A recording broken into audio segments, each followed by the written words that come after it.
Hey guys, it's me, Gigi, back from Bunda for you guys, and welcome back to my channel. And we have a very special guest. It's the one, the only Miss Juicy. Yes! Oh my God! Hi, Miss Juicy. Hello. So again, we finally have our first ever collab here in my vlog, and she actually transformed me to the drag persona Gertrude Sucks, also known as Cock Destroyer number 4. So we're gonna be talking a lot about drag culture in the Philippines, being a trans woman, our personal lives, and lots of secret tea and shit that we're going to be spilling tonight. So if you guys are interested, keep on watching. Hey guys, we're gonna start with our transformation with the one and only Miss Juicy. First, we're going to glue down Gigi's brows. Yeah. What got you into the art of drag? What got me into the art of drag was watching RuPaul's Drag Race and seeing all the different forms of drag on the show. Syempre, there's like, fishy drag, yung mga artsy drag, yung mga scary drag. Alam mo, ang weird nga kasi there's such a stigma with all kinds of drag na dapat if you're a drag queen, automatically they want fish drag. And it's just okay, pero diba, there's like a whole lot of variety. What is Josie's drag name and what is yours? So my drag name is Miss Juicy. Yeah, Every this time is- I would order kasi at like sa mga coffee shop or like milk tea, ganun. And then sabi ko Josie, tapos yung sinulat was Juicy. ganda. Nako si So Kuya. parang ako, kalahati. iniisip ko, parang maganda naman siyang drag name. So sabi ko, sige, the second time this happens, pwede ko na siya gawing drag name. My drag name is Gertrude Sucks. So bakit Gertrude Sucks?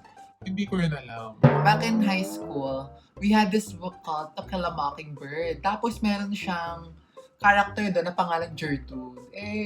Wala lang, the name caught me. Caught me like a Pokemon. So I kept the name Gertrude. Tapos yung socks, super fan kasi ako ni Kesha. Nang username niya nun is Kesha Socks. So I got the socks part and I'm now Gertrude Socks. Nalulubos na. May barel, chick! Girl!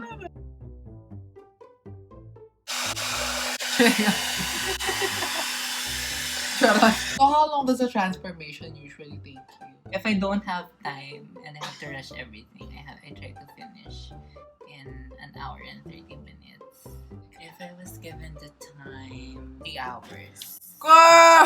Sa tingin niyo, sobrang dali-dali ng drug. But girl, it's a hassle. Kaya hindi ko siya na-push talaga. Kasi never ako nagkaroon ng time para sa sarili ko. Ay, check. Lungkot.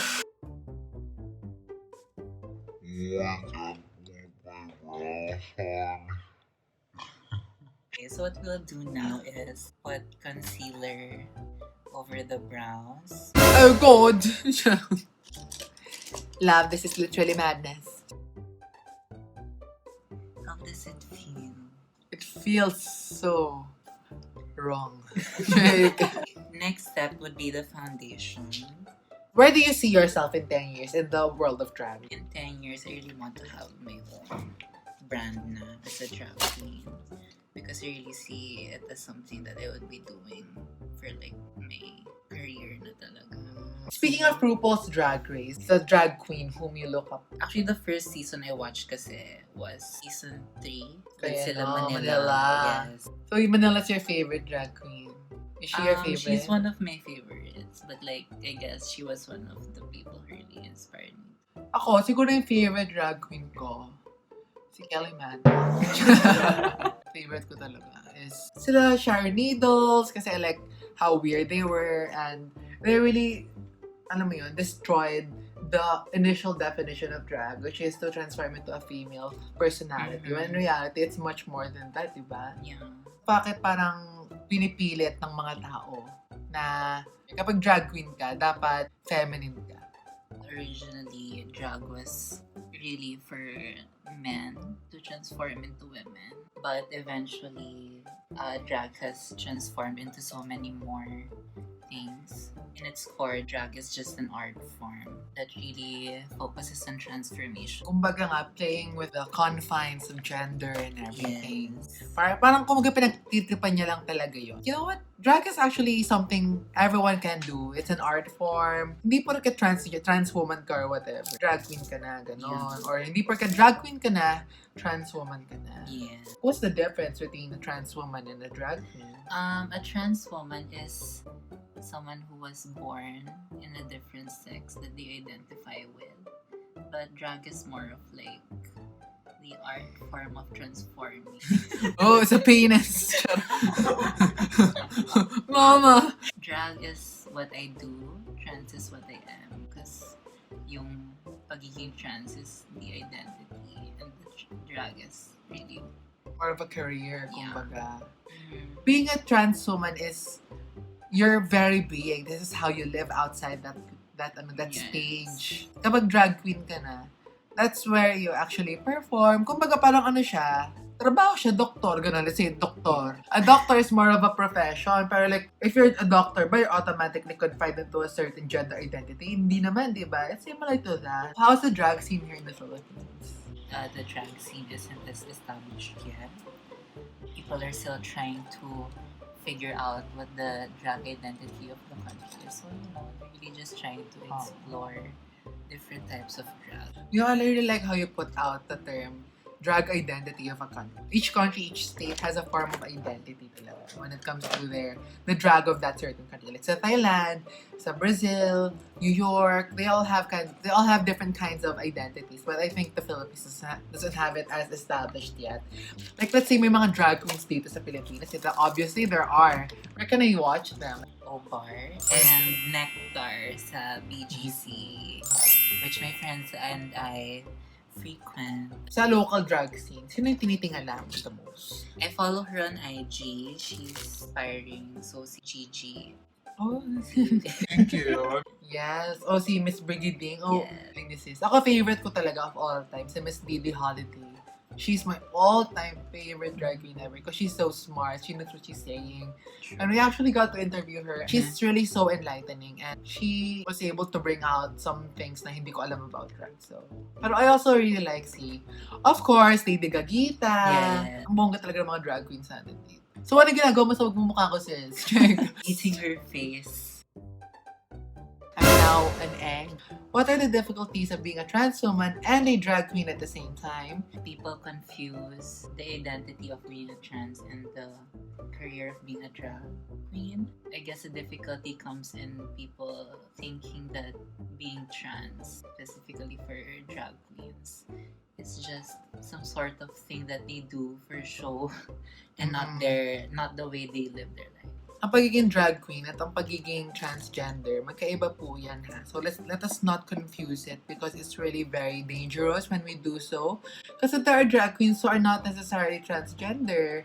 But because of us misassociating these two things, drag queens like Gia Gunn often addressed as a gay person, which is very, very dangerous because their identity is being invalidated.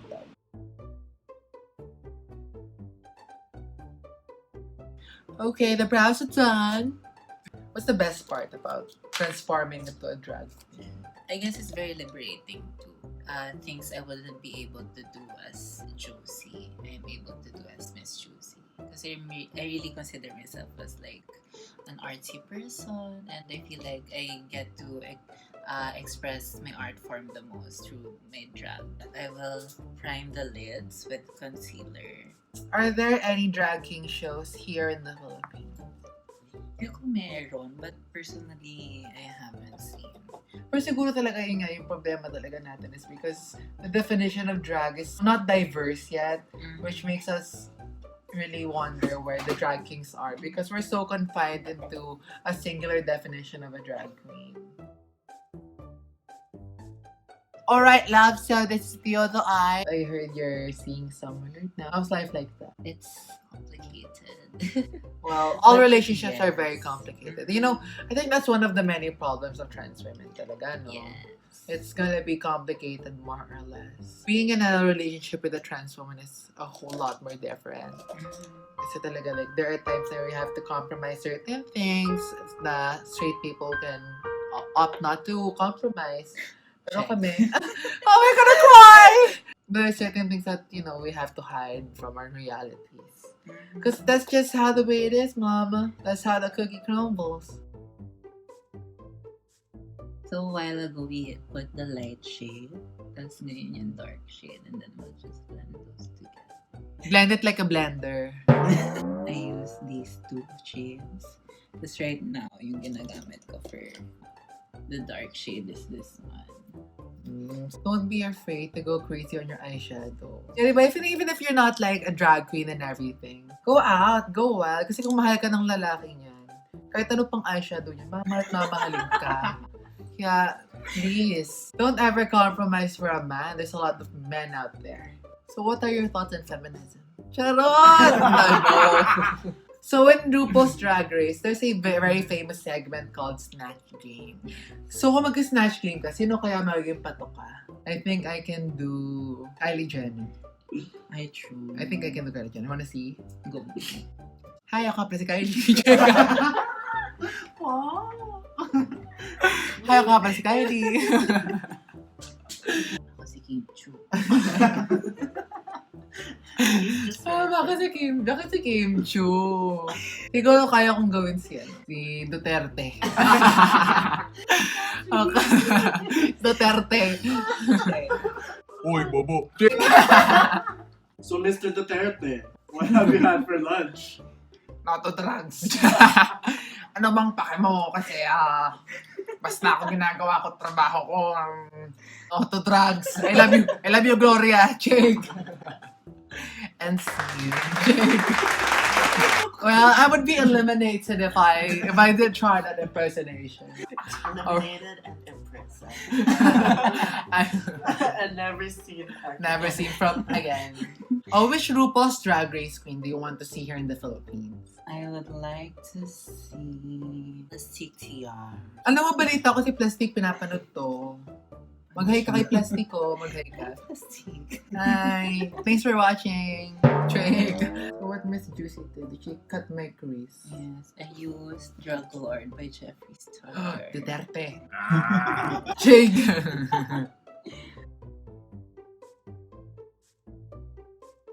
Oh, yes. Georgios. O, di ba nag-open lalo yung mata ko? Our next step, blush. So, blush naman. And contour. Now we have to hide up the man. The trick for contour is to go in slowly. Just Oh, build go it slowly. Guys, listen Charot. So what I use is a wedge because it has sharp edges. So you can just, Favorite part ko eh. Nakikita mo talaga yung... you see that? Oh, yes! Come through! Sure ako, te! Look like it. She looks like Annabelle, guys. Actually, Annabelle was my grandmother. Charo. She's the one who possessed that doll.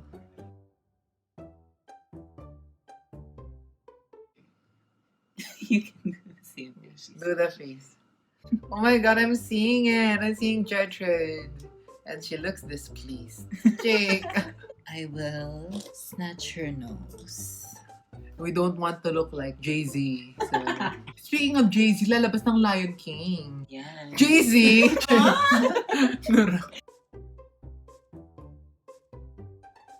You can cut it too. You see that?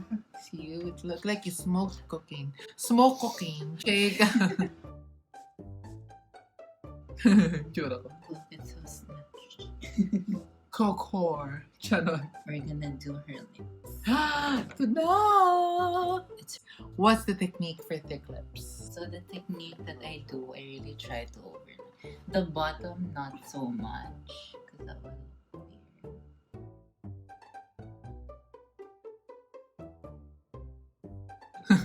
Like that. Ayan.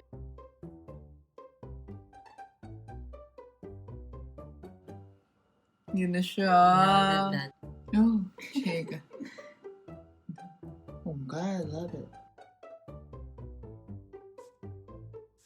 Okay, the lashes are on. And it's time for finishing touches. Hello! I'm so excited! To all aspiring drag queens out there, what will you say to them?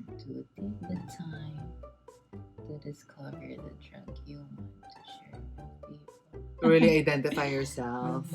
Don't rush into it. Trust the creative process. Exactly, mama. Yeah, kaya okay mahiya maging drag queen. As in, one day, maging full-fledged drag queen. Like, everyone has to start somewhere. And the progress of one person shouldn't ever be compared to your personal progress. Because after all, it's your journey. So, yes! Come through! Oh my God! And we're gonna put highlighter. Give me that glow. You see that? Oh, yes! Oh my God! highlight. Ito na yung totoo. Okay. Oh. Pak! Pota! Oh my God, come through. So I'm just going to transform into the look Josie created for me. And we'll be right back. Okay guys, so this is the final look serving Cook Destroyer. Diba? Para ako yung diba? Para ako yung delinquent sister ng aking drag mother dito. Yeah. So, guys, I would just like to say thank you so much to Miss Juicy for transferring me into Gertrude Sucks after so long of being hidden inside a closet. So, let's just all hope that the art of drag in the Philippines continues to grow bigger, grow wider. So, Miss Juicy, is there anything you want to plug to our viewers here?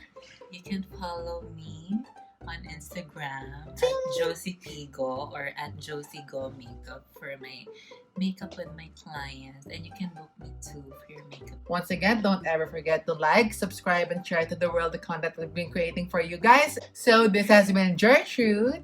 And Miss Juicy. Here para maganda for you all, and we'll see you on the next video. Bye!